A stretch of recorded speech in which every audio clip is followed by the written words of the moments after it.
Salut, on est au jour 2 de la rénovation et aujourd'hui je te raconte un peu ce qui s'est passé. Le menuisier est passé pour un petit peu m'aider dans le choix, le type de pose des fenêtres. J'en ai une bonne dizaine à changer. Ça se fera donc sûrement en feuillure et en applique, mais en fond de feuillure si j'ai bien compris. Donc c'est quand même des calculs assez précis et je vais sûrement me faire aider au moins pour ce qui est des menuiseries, sachant que je viendrai doubler mes cloisons, donc autant faire quelque chose de propre avec en installant les bonnes fenêtres tout simplement. Sachant que j'ai aussi une partie de la maison qui donne côté rue, donc ça nécessitera sûrement un double vitrage pour être vraiment tranquille, à la fois au niveau thermique mais à la fois au niveau phonique. L'autre nouvelle, c'est que le ramoneur est passé, donc je te montre un petit peu. Tout simplement, on a un insert qui n'est plus du tout dans les normes, et maintenant que le ramoneur est passé, il est garant de mon installation, et donc là, il ne peut que m'interdire l'utilisation de cet insert. On voit que les joints sont morts au niveau de la porte, on voit même qu'elle est cassée, il y a du scotch sur les côtés, enfin, il est vraiment en sale état, donc... en plus, les tuyaux ont été fixés à l'envers et en plus, on voit un jour au fond parce qu'il n'y a pas de petit chapeau au-dessus et il n'y a pas non plus d'entrée d'air. Donc, rien n'est vraiment aux normes. Alors le choix que j'ai fait, et donc là j'attends le devis, ça va être d'évacuer l'insert, tous les tubes, et donc de faire un bon ramonage de la cheminée et fixer un chapeau au-dessus parce que quand il pleut, ben, l'eau elle tombe directement dans le foyer. Voilà. Donc j'attends impatiemment ça. En attendant, j'ai fixé quelques petites lumières. Voilà, comme ici, et ça va être quand même beaucoup plus pratique pour attaquer la démolition. Et là, de ce pas, je suis curieux de laisser un petit peu respirer. Donc je vais tout détapisser, essayer de voir un peu ce qui se cache derrière les murs, même si je pense que c'est de la pierre. Et pareil, regarder un petit peu l'état sous les sols. Voilà. Donc, je te montre ça. Allez, à tout de suite, on continue.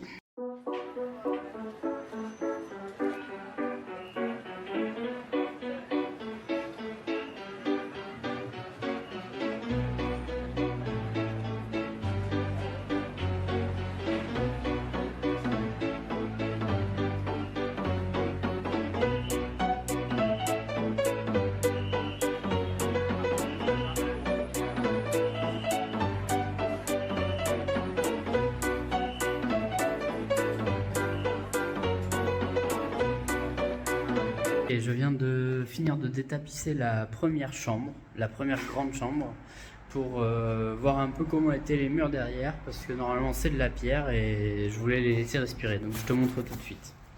Voilà, donc là ça donne ça, sans la tapisserie.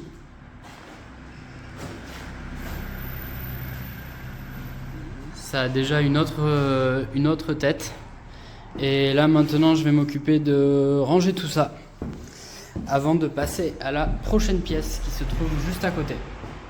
Et là malheureusement j'ai pas réussi à mettre la lumière, donc on y verra un peu moins.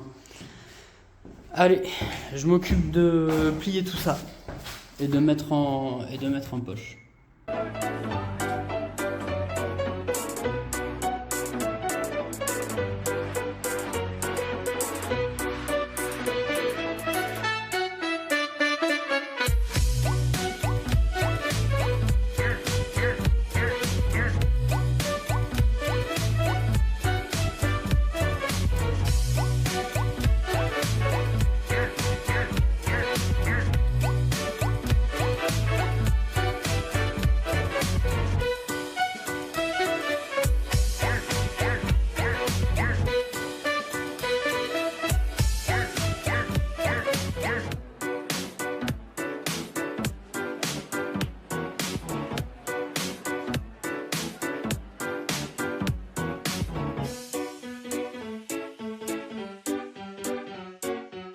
Allez, je viens enfin de terminer de tout mettre en sac.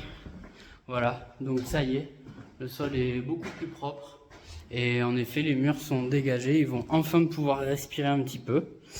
Donc pouvoir après cette pièce, on va pouvoir enfin s'attaquer à la petite chambre d'à côté qui n'a pas trop de lumière. Bon, pour filmer ça, je vais essayer de rajouter une lampe supplémentaire histoire de mieux y voir. Et là, en attendant, je vais tout de suite aller à la petite pause café de chantier. Parce qu'on va manger et ça va faire du bien. Voilà. Bon, installation sommaire, mais un peu pratique, avec une boîte aux lettres, la vieille boîte aux lettres en guise de... Bah, c'est la vie de chantier, hein. Allez, je te laisse, je prends mon café et puis on se retrouve pour la deuxième petite chambre. A tout de suite.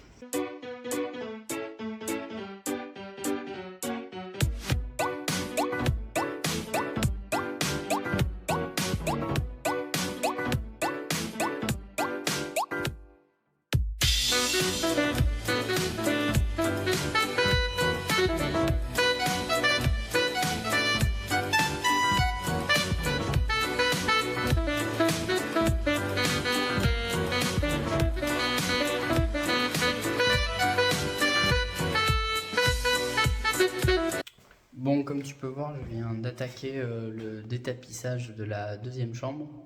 Et bon, en fait, la tapisserie, elle n'a pas été posée à même la pierre comme dans l'autre pièce. Parce que, comme tu peux voir, la tapisserie, elle s'est décollée assez facilement parce qu'elle avait été collée directement à la pierre. Alors du coup, elle chopait toute l'humidité et ça a été très simple à retirer. Dans l'autre pièce, en fait, c'est des murs en pierre qui avaient été sûrement recouverts à la chaux ou au plâtre avant d'être tapissés. Et il y a même des parties où il y a du placo. Donc en fait, la tapisserie est quand même bien collée et un peu plus compliquée à retirer. Donc là, il va falloir que je m'y prenne autrement. Ça risque d'être un peu plus long. Et là, comme tu peux voir, bah, tout simplement, hein, il y avait un mur en pierre qui a été piqué par endroits avant d'être sûrement plâtré. Et une fois que ça a été plâtré, ça avait été tapissé. Et donc là, ils avaient fait une sorte de soubassement avec une énorme partie en placo qui avait été plotée, on va dire, collée, pour je ne sais quelle raison. Mais voilà, du coup, c'est un petit peu plus compliqué à enlever tout ça. Il va falloir que je nettoie proprement le mur, histoire de lui redonner quand même un maximum de surface plate. Et c'est vrai que pour peu d'importance, parce que chaque centimètre gagné, c'est important.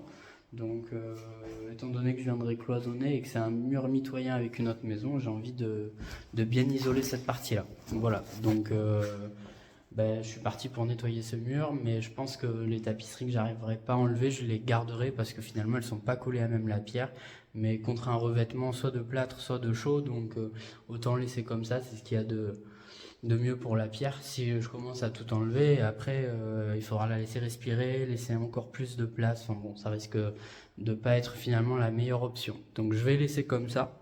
Je vais juste nettoyer histoire de retrouver une surface la plus plane possible. Ah oui, et en fait, il faut que je t'explique.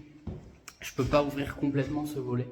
Donc du coup, ça me fait une faible luminosité et je t'explique pourquoi. Tout simplement parce que j'ai une partie du jardin de mes voisins qui m'empêche d'ouvrir totalement le volet. Il faut que je vois avec les voisins pour justement refaire leur palissade là pour pouvoir me permettre d'ouvrir complètement mes volets, puisqu'ils ont une partie de leur terrain du coup qui vient empiéter sur une partie qui est censée m'appartenir selon le cadastre. Voilà, bon, allez, on continue, c'est parti.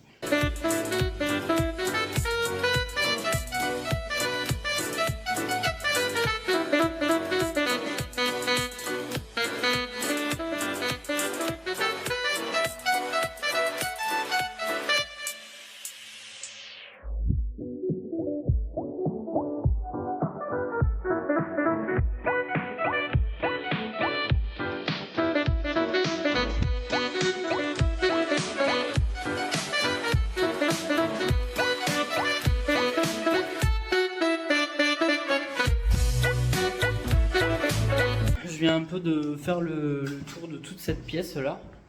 La tapisserie par endroits se décolle vraiment très difficilement et à d'autres endroits c'est beaucoup plus simple parce que C'est les murs extérieurs qui ont été soumis à l'humidité et à quelques fuites dans le temps. Donc là, ça se décrochait assez facilement et on est face à un revêtement en plâtre mis par-dessus la pierre. Donc bon, on va laisser s'aérer pendant que je vais passer sur d'autres parties pour m'assurer que l'humidité ne provienne pas d'une remontée par capillarité, mais plutôt par une mauvaise aération de la maison qui a été fermée pendant 2 ans et qui avait subi quelques fuites. Voilà. Donc les murs sont dénudés, dans l'ensemble ça a l'air quand même d'être assez sain, il n'y a pas de fissures inquiétantes. Et je me suis aperçu que là, cette fenêtre, avant, ça devait être une porte, parce que du coup, il y a un mur en parpaing dessous, et ça sonne creux un tout petit peu au-dessus de la fenêtre. Donc je pense qu'il y avait eu une porte, et ça a été transformé en fenêtre. D'où peut-être l'explication de la clôture des voisins qui viennent vraiment de devant. C'est que peut-être ça donnait sur une seule et même maison, et voilà. Pour cette pièce, il va falloir quand même que je continue à enlever le soubassement placo. De l'autre côté aussi, que je continue à enlever les plinthes et compagnie. Mais là, je suis pas outillé pour. Aujourd'hui, je venais pas pour bricoler et finalement, j'ai eu un petit peu de temps devant moi. Donc, j'ai décidé de le mettre à profit pour bricoler. Ça sera à peu près tout pour aujourd'hui. Je vais essayer de me récupérer les outils qu'il faut et accessoirement peut-être prévenir la voisine et le voisin que je risque de faire un petit peu de bruit parce que je vais travailler du côté du mur mitoyen. Voilà, c'est tout pour aujourd'hui. Je te tiens au courant. Salut!